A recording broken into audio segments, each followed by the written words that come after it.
और first year में chance रहेगा ये सब आने का, है ना। फर्स्ट ईयर में ये सब सिंपल सिंपल क्वेश्चन, जैसे मान लो वृत्त का क्षेत्रफल कितना होगा, है ना, वर्ग का क्षेत्रफल कितना होगा, ये सब चीजें फर्स्ट ईयर में पूछेगा ही। ऑनलाइन में तो एकदम आसान पूछेगा, सिंपल सा बस लॉजिक पूछेगा बस। क्षेत्रफल का मतलब क्या होता है, कुछ भी क्षेत्रफल होगा लंबाई गुणित चौड़ाई, ठीक है, कुछ भी हो लंबाई इंटू चौड़ाई। अब लंबाई कभी कभी दूसरे फॉर्म में आएगा, कभी कभी दूसरे फॉर्म में आएगा, लंबाई के जगह पे कभी कभी परिमाप आ जाता है। जैसे सिलेंडर पड़े हो, सिलेंडर देखो कैसा होता है, सिलेंडर कुछ ऐसा होता है ना। तो जो अब ए वाला पार्ट तो होना चाहिए, तो लंबाई, ये पूरा लंबाई होना चाहिए। तो अब लंबाई जो है कैसा है, गोलाकार है। जैसे मान लो एक वृत्त होता है तो कुछ ऐसा होता है ना, तो ये चारों तरफ ऐसे मान लो रस्सी बंधा हुआ है यहाँ से यहाँ तक, तो अगर इसको हम लोग फैला दें तो कुछ ऐसा हो जाएगा। बात समझ में आ रही नहीं, मतलब यहाँ से इसको कट कर दें और इधर का इधर फैला दें और इधर का इधर फैला दें, तो ऐसा नहीं बन जाएगा, तो ये पूरी बन जाती है लंबाई। तो इसीलिए देखो इसका होता है लंबाई, जब इसका काउंट करते हैं तो वृत्त का परिमाप कितना होता है 2πr, है ना। तो यहाँ से यहाँ तक कितना हो जाता है 2πr, ये हो जाती है लंबाई की जगह पे, और ये चौड़ाई हो जाती है यहाँ से यहाँ तक। तो जब इन दोनों का मल्टीप्लाई करते हैं तो क्या बन जाता है क्षेत्रफल। तो इसीलिए पढ़ा जाता है, बोला जाता है कि बेलन का क्षेत्रफल कितना होगा 2πrh, बेलन का वक्र पृष्ठीय क्षेत्रफल लंबाई गुणित चौड़ाई, तो 2πr × h। तो ये बेलन वाले कंडीशन में, तो मतलब दुनिया का कुछ भी निकालना हो, क्षेत्रफल हमेशा लंबाई इंटू चौड़ाई होता है। लंबाई का शेप चेंज होता रहता है, कभी कभी वृत्त के रूप में आ जाएगा, कभी दूसरे रूप में आ जाएगा, समझ गए कि नहीं। तो बस यहाँ पे देखो क्षेत्रफल पूछा हुआ है, तो इसमें घबराने की जरूरत नहीं है, सिंपल सा लॉजिक है। इसमें बोला है कि find the cross sectional area of the ring, इस रिंग का क्षेत्रफल बताना है, ठीक है। तो एक चीज अगर हम लोग ध्यान से देखें, अच्छा जो रिंग है ये बीच में खाली है, बीच में कुछ है नहीं, केवल इस वाले पार्ट का हमको एरिया बताना है। तो इसके लिए सीधे सीधे दिख रहा है कि अगर हम लोग बाहर वाले का क्षेत्रफल निकाल दें टोटल, है ना, जैसे बाहर एक वृत्त होगा, जैसे अगर हम लोग इसको ऐसे बनाएं ये वाला, ठीक है, अगर केवल इसको हम बोल रहे हैं कि ये हमारा सेंटर था, ये सेंटर हो गया। अब इसका डाया कितना है 38 है ना, बाहर वाले का डाया 38 है, तो इसका त्रिज्या कितना हो जाएगा 19 हो जाएगा, है ना। अब इसके हिसाब से हमने पूरा निकाल दिया इसका क्षेत्रफल। जब पूरा क्षेत्रफल निकालेंगे तो ये पूरा पार्ट इसमें आ जाएगा कि नहीं। अब उसके बाद क्या करना है, अंदर वाले पार्ट को ध्यान से देखो। जब अगर हम लोग इसको ऐसे बना दें तो अंदर वाले का डाया कितना हो गया, देखो टोटल 32 था तो 16 हो गया, उसका आधा रेडियस, तो रेडियस हो गया 16, है ना। जब इसको हम लोग निकालेंगे तो देखो ए वाला एरिया निकल जाएगा, ठीक है। अब क्या करना है कि हमको चाहिए क्या, ये वाला पार्ट तो पूरा हटना चाहिए, है ना। तो यानी बाहर वाले क्षेत्रफल में से अंदर वाले को माइनस कर देंगे तो यही बीच वाला बचेगा, समझे कि नहीं। यही लॉजिक है इसमें, बाकी कुछ नहीं है। तो इसको ध्यान देना, ये मत सोचना कि ये पूरे का एरिया निकालना है, उसको माइनस करना है। तो area of cross section equal to क्या होगा, area of outer minus area of inner, यही ना, यानी बाहर का क्षेत्रफल माइनस अंदर का क्षेत्रफल। तो बाहर वाले वृत्त का क्षेत्रफल कितना होगा, वृत्त का क्षेत्रफल कितना होता है πr स्क्वायर होता है। तो बाहर वाले का रेडियस हमने कितना माना था, कैपिटल R मान लेते हैं, यहाँ से यहाँ तक ये कितना था 19 था ना। तो देखो πr स्क्वायर माइनस अंदर वाले का क्षेत्रफल रेडियस कितना माना था, यहाँ से यहाँ तक स्मॉल r मान लेते हैं इसको 16, यहाँ से यहाँ तक 16 हो गया, क्योंकि पूरा डाया अगर 32 है तो रेडियस उसका आधा होगा, तो πr स्क्वायर हो गया, ठीक है। अब देखो पाई कॉमन हो गया तो कितना मिल गया r square minus small r square. Pi की वैल्यू कितनी हो गई 22/7, r की वैल्यू कितनी हो गई 19 का स्क्वायर माइनस 16 का स्क्वायर, तो ये हो गया 22/7 a square minus b square, एक ब्रैकेट में a प्लस b और दूसरे में a माइनस b, तो उससे क्या होगा आसानी से सॉल्व हो जाएगा। तो 19 + 16 एक ब्रैकेट में और दूसरे में 19 - 16, ठीक है।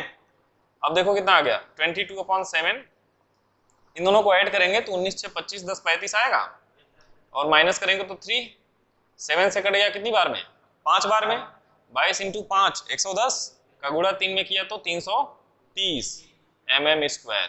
तो ऑप्शन नंबर कौन सा सही हो जाएगा, ऑप्शन बी सही हो जाएगा। समझ में आया कि नहीं, एकदम सिंपल है। अगर मान लो ये फार्मूला अगर हमको नहीं याद होता तो इसका स्क्वायर अलग से कर लेंगे और इसका स्क्वायर अलग से कर लेंगे और माइनस कर लेंगे। 19 का स्क्वायर 361 माइनस 16 का स्क्वायर 256, माइनस करके फिर 7 से डिवाइड करके मल्टीप्लाई कर लेंगे, आंसर आ जाएगा। बस यहाँ पे यही समझना था, आउटर माइनस इनर, बस एरिया को माइनस करना था बस, बाकी कुछ भी नहीं था। समझ में आया? तो सबसे पहली चीज कि मतलब किसी भी चीज का अगर हमें एरिया निकालना होता है तो पहले हम देखें कि जैसे मान लो कोई लोहा दिया जाता है तो उसमें से काट के निकालते हो ना, तो कुछ ऐसा ही सोचा करो कि हमें कुछ ऐसा क्या मिला है शेप। तो हमें ये वाला शेप मिला था पूरा, हमें ये शेप मिला था कि नहीं, ये वाला, कि इधर 80 था और इधर 40 था। देखो 80 था और 40 था, ये शेप मिला था। अब इसमें कुछ ना कुछ काट के निकाला गया है, तो पहले इसका एरिया हम लोग निकाल लें। तो इसका एरिया लंबाई गुणित चौड़ाई है ना, तो 80 × 40 कितना हो गया, 3200। 80 × 40 मतलब 3200 से कुछ कम आंसर आएगा, क्योंकि जो पार्ट काट के निकाला गया है उसका एरिया भी हमें निकालना पड़ेगा।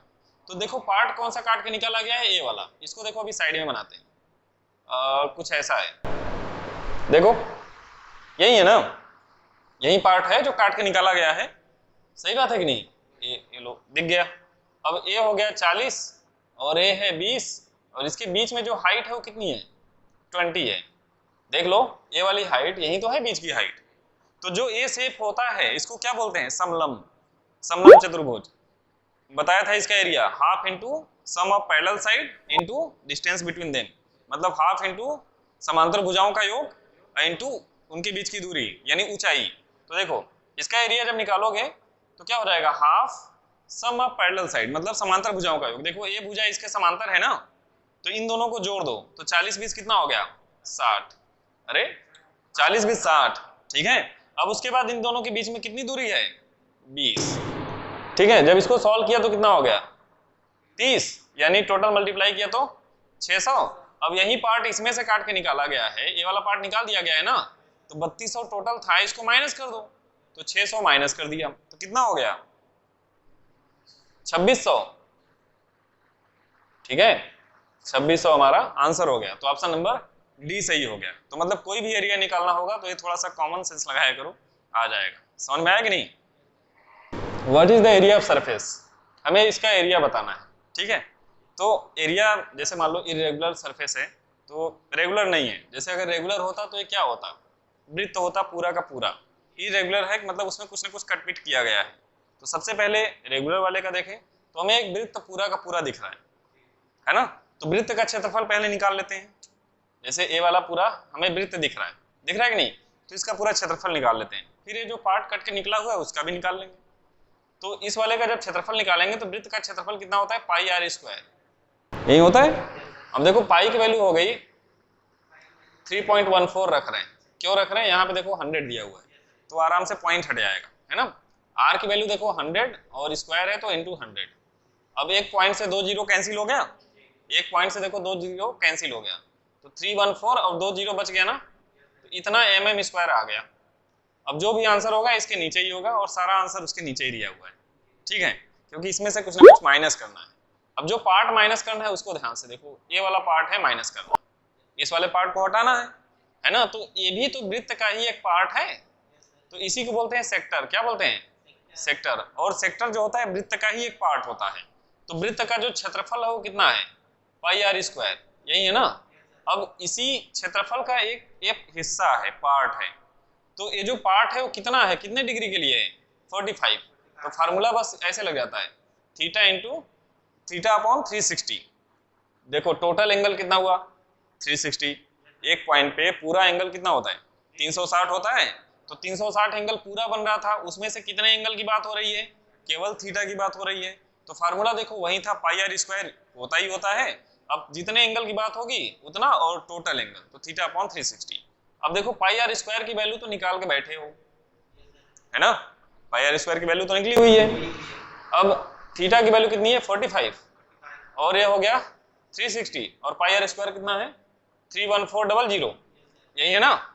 अब देखो इसको सॉल्व कर लेते हैं, जीरो से एक जीरो कट गया, 9 5 45, 9 चौके 36, 4 से भी कट रहा है तो 4 7 28, 3 और 4, 4 8 32, 4 पंजे 20, 5 का गुणा कर लो तो 5 5 25 का 5, कैरी कितना आ गया, 2, 8 पंजे 40 का 2, कैरी आ गया 4, 7 5 35, 4 39। तो यहाँ पे आ गया 3925 को माइनस कर देना, यही ना। उस एरिया को माइनस कर देना है। तो माइनस करेंगे, देखो 10 में से 5 गया 5, 9 में से 2 गया 7, 3 में से 9 गया 4, 0 में से 3 गया 7। तो ऑप्शन कौन सा आ गया? ऑप्शन नंबर ए सही है। ऑप्शन नंबर ए आपका सही हो गया। समझ में आया कि नहीं? ये भी क्वेश्चन बहुत इंपॉर्टेंट है ना। एरिया ऑफ शेडेड पोर्शन, तो जो ये छायांकित भाग है इसका हमें क्षेत्रफल बताना है। तो कैसे निकालेंगे? सबसे पहले देखेंगे किस शेप से क्या हुआ है ना। तो सबसे पहले ए वाला पूरा स्क्वायर वाला शेप था, उससे ए वाला पोर्शन काट के निकाला गया। बस इतना ही तो है, बाकी कुछ भी नहीं है। तो सबसे पहले पूरे बड़े शेप का क्षेत्रफल अगर हम लोग निकालें तो इसकी लंबाई हम लोग देखें तो टोटल कितनी हो जा रही है? देखो 200 ए है, तो यहाँ से यहाँ तक भी 200 ही होगा, क्योंकि रेडियस हर जगह पे बराबर होता है। इसको चाहे कहीं भी घुमा दोगे चारों तरफ से 200 200 200 ही रहेगा।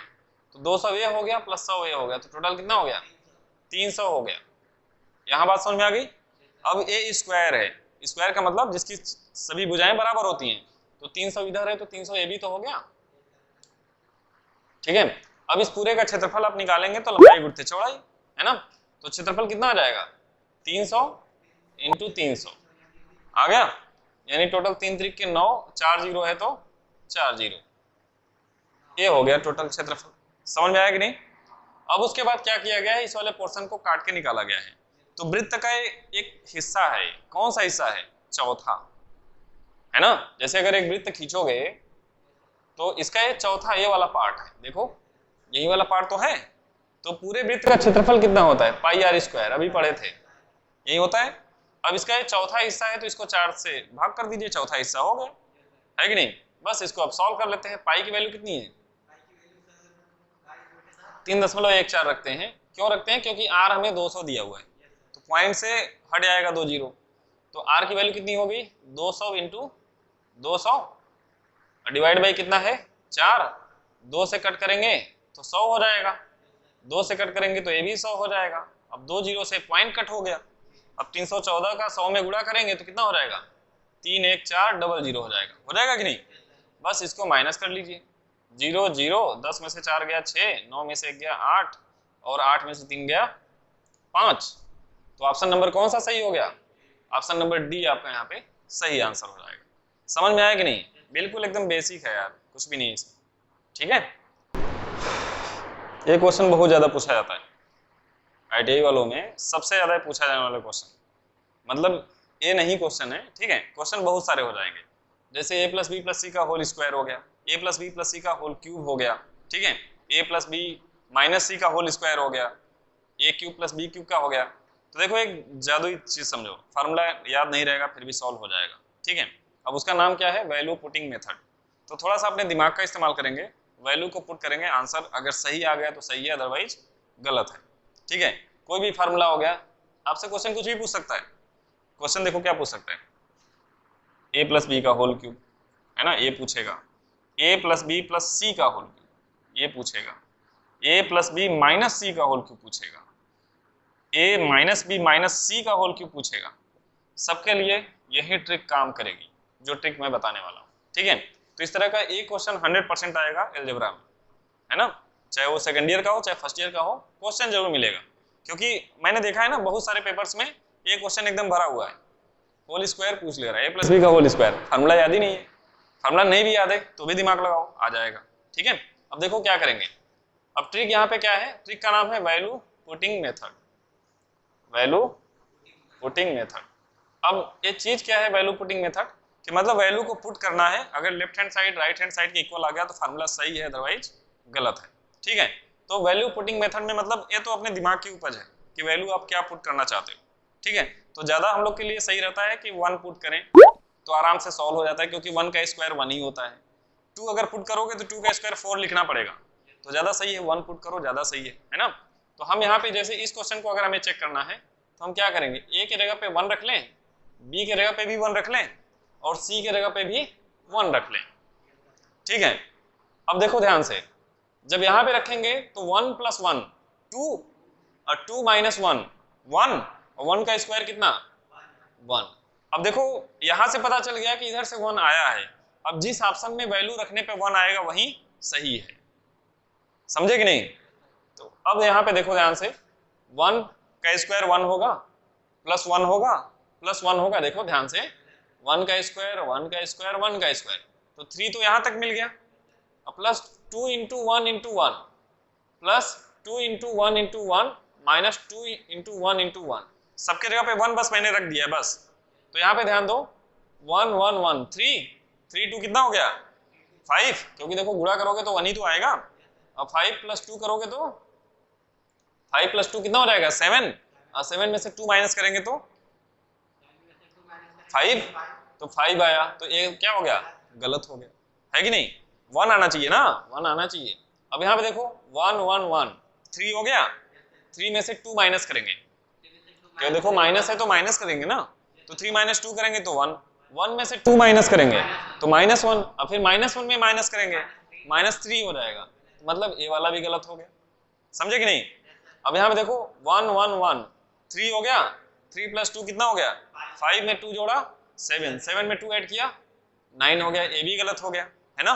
अब यहाँ पे देखो 1 1 1 3 3 में 2 ऐड किया 5, 5 में 2 माइनस किया 3, और 3 में 2 माइनस किया 1, मतलब यही वाला हमारा ऑप्शन सही है।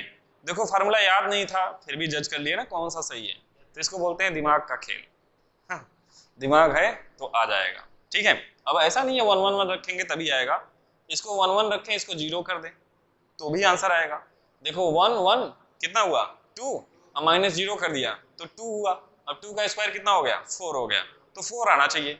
यहाँ पे देखो 1 का स्क्वायर 1, 1 का स्क्वायर 1, 1 1 2 हो गया, ये तो 0 ही है, अब इसको मल्टीप्लाई करोगे तो 2 आएगा, तो 2 2 4 हो गया। यहाँ पे भी देखो c है, 0 का गुणा करोगे ये भी 0 हो जाएगा, यहाँ भी c है, यहाँ भी 0 हो जाएगा, तो 4 आएगा नहीं, तो कुछ भी लेट करोगे आंसर आएगा, ऐसा नहीं कि हम कुछ भी करेंगे, ठीक है, कुछ भी लेट कर दें आंसर आ जाएगा, समझ में आया। तो ये है बेहतरीन क्वेश्चन, इसके आधार पे दुनिया के जो भी क्वेश्चंस रहेंगे ये वाले सब बन जाएंगे, बस केवल ऑप्शन निकालना सीखो, टैलेंट नहीं दिखाना है, ठीक है, बस ये दिखाना है कि हम सॉल्व करने जानते हैं, बस आंसर हम टिक करना जानते हैं, बाकी हमें फार्मूला नहीं याद है चलेगा, समझ गए। तो ये क्वेश्चन बार बार पूछा जाने वाला, बार बार पूछा जाने वाला क्वेश्चन है। कभी कभी ये जो 3abc है ना उस तरफ दिया रहेगा, मतलब क्वेश्चन ऐसे भी पूछेगा, ये भी बोल सकता है a cube plus b cube plus c cube minus 3abc की वैल्यू बताइए।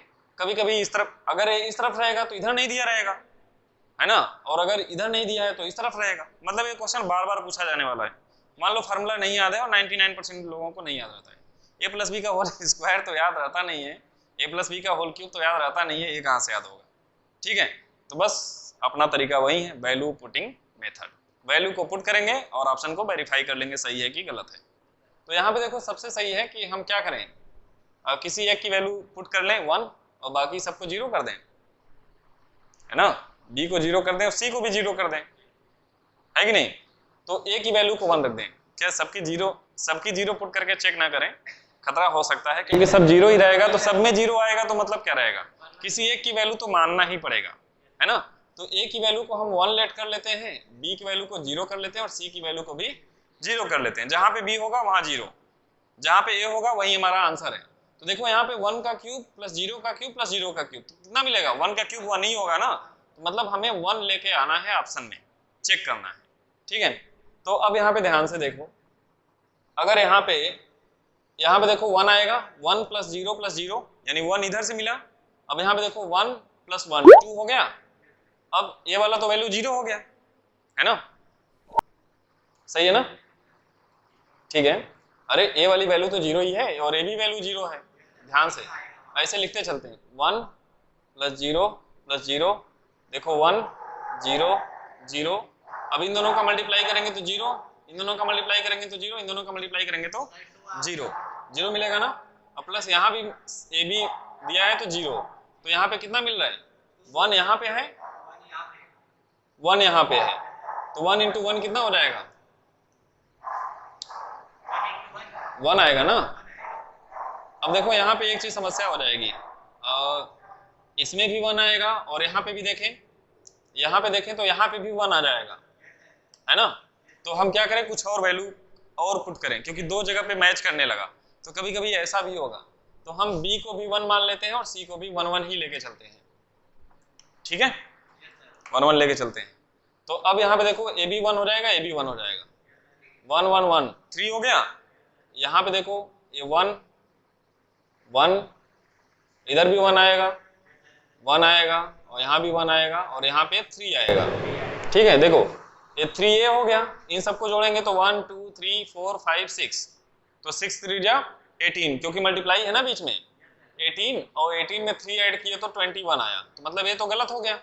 आना कितना चाहिए, 1 का क्यूब 1 का क्यूब 1 का क्यूब, यानी 3 आना चाहिए।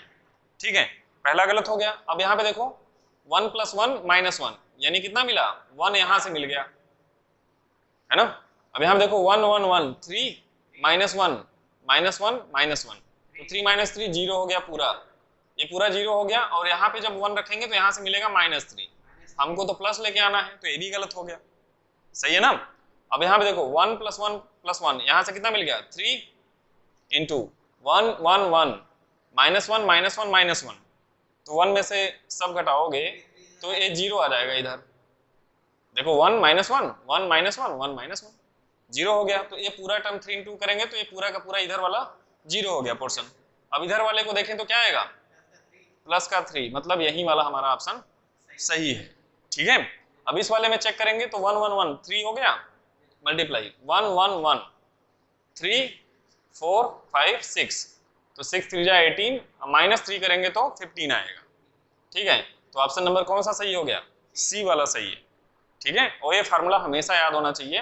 फार्मूला क्या होता है, a³ + b³ + c³ - 3abc = a + b + c, दूसरे ब्रैकेट में a² + b² + c² -ab - bc - ca। देखो यही फार्मूला है, same to same, a + b का होल क्यूब, a उस तरफ जाएगा तो ये वाला था ना, ये उस तरफ जाएगा तो -3abc हो जाएगा, = a + b + c a² + b² + c² -ab - bc - ca। ठीक है, तो या तो ये फार्मूला याद रहे या तो ये दिमाग में होना चाहिए, और मेरे हिसाब से दिमाग में रहे तो ज़्यादा सही है, फार्मूला याद नहीं रहेगा। ठीक है, और वहाँ पे इतना टाइम मिलेगा कि जज कर सकते हो कौन सा सही है कौन सा गलत है। समझ में आ रहा है। क्वेश्चन क्या है, what is the maturity amount if 20,000 rupees is deposited at 5% compound interest per annum for 2 years. इसका मतलब है कि जैसे मान लीजिए बैंक में 5% के हिसाब से आपने पैसा 20,000 रुपये जमा कर दिया, तो 2 साल के बाद आपको कितना पैसा मिलेगा।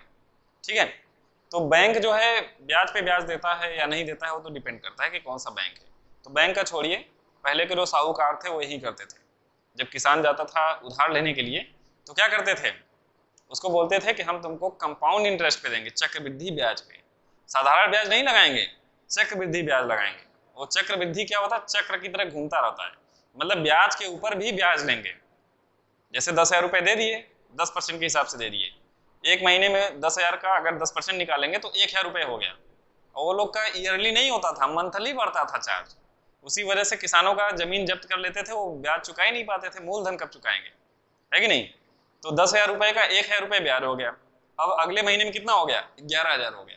अब अगले महीने में कहेंगे कि हम पैसा उसने 10 दिया था वो बढ़ के 11 बन गया। ठीक है, अब फिर चक्रवृद्धि ब्याज लगाया 10%, तो बन गया 1,100 रुपए, है ना।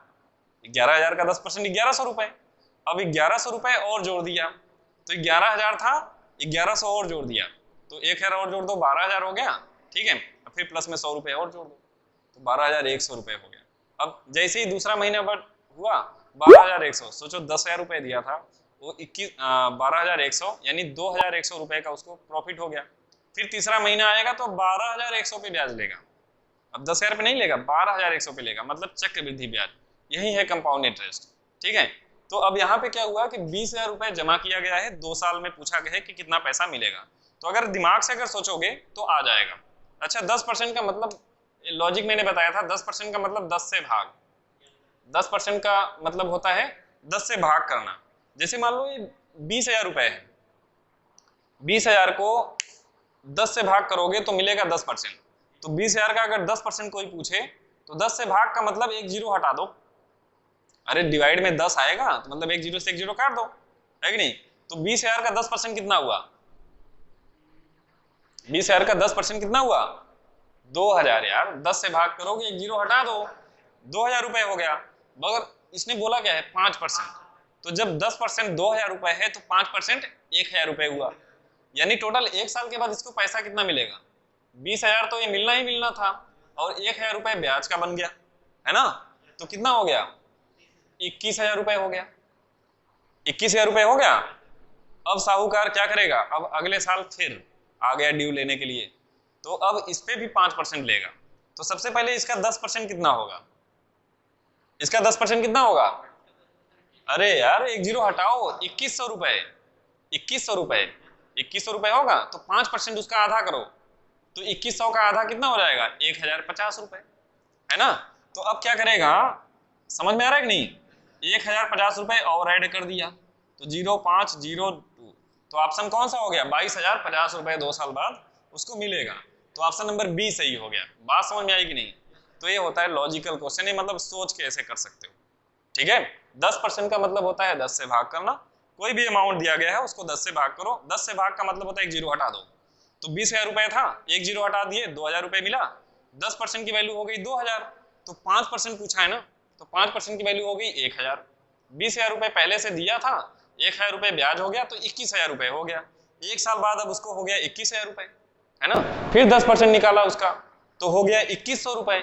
मगर पूछा था 5%, तो 2100 का आधा कर दो, तो 1050। अब 21,000 में 1050 जोड़ दो, तो ये 2 साल बाद अब इतना पैसा लेगा। अब 3 साल बाद पूछा होता तो फिर इसका 10% निकालते, है ना? फिर उसका 5% निकालते, फिर इसमें ऐड करते। अब देखो इसका और ट्रिक क्या हो सकता है, जैसे मान लो फर्स्ट ईयर की बात किया और सेकेंड ईयर, 2 साल की बात है ना? 2 साल की बात है। अब टोटल पैसा था कितना इसके पास? 20,000 रुपए लिया गया था। अब इसका 5% एक साल के लिए ब्याज हो गया, तो 20,000 का अगर 5% निकालोगे तो कितना आएगा? 1,000 रुपए आएगा। अभी बताया था 10% हो गया 2,000, एक जीरो हटा दिया, 10% निकला, अब उसका आधा कर दिया तो 5% हो गया, तो कितना हो गया? 1,000 रुपए ब्याज हो गया। तो पहले साल इसको ब्याज कितना मिला? 1,000 रुपए, ठीक है? अब दूसरे साल क्या होगा? 20,000 पे जो ब्याज मिलता था वो तो मिलेगा ही मिलेगा, मतलब यहाँ जो अमाउंट लिखा है उसको उतार लिए, ठीक है? अब जो ब्याज है उसके ऊपर भी उसको ब्याज मिलेगा, तो 1,000 का 5% निकालो, क्योंकि यहाँ भी ब्याज मिलेगा ना, 1,000 रुपए पे भी तो ब्याज मिलेगा। ये जो ब्याज निकला है 1,000 रुपए, ये केवल 20,000 का है। अब 1,000 पे जो ब्याज मिलेगा यहाँ लिख लेते हैं। तो देखो 1,000 का 5% करोगे तो कितना? 1,000 का 10% 100 रुपए, एक जीरो हटा दो, फिर 5% कितना? 50 रुपए, है ना? तो 50 रुपए आ गया। अब 2 साल की बात खत्म हो गई। अब 2 साल का देख लो टोटल ब्याज कितना हुआ? 1000 50, यानी 2,050 हुआ। अब टोटल पैसा कितना था? 20,000। अब 20,000 में ये ब्याज जोड़ दो तो 22,050 हो गया। 20,000 में 2,050 ऐड करेंगे तो 22,050 हो गया, यानी ऑप्शन नंबर बी सही हो जाएगा। अब तीसरा साल पूछा होता तो क्या होता? देखो ए वाला तो मिलता ही मिलता इसको, और ए वाला भी इसको मिलता ही मिलता। अब ये तो ब्याज था दूसरे साल का, ठीक है? ये ब्याज कब का था? पहले साल का ब्याज 1,000 रुपए, दूसरे साल का ब्याज ये रहा, है ना? अब ये तीसरे साल का जब हम लोग देखेंगे तो ये जो ब्याज हमने लिखा है, जो उतार दिया है, ये तो है दूसरे साल का। अब तीसरे साल के लिए इस ब्याज के ऊपर भी ब्याज मिलेगा, तो 1,000 का 5% 50 रुपए अभी निकाले थे, और इस ब्याज के ऊपर भी ब्याज मिलेगा। तो देखो इसका 10% होगा 5 रुपए, 5% हो जाएगा 2.5 रुपए, तो ये हो गया तीसरे साल का ब्याज। अगर 3 साल का पूछा होता तो इन सबको ऐड कर देते। समझे कि नहीं? तो ये है लॉजिक। क्लियर है? ऐसा क्वेश्चन आएगा।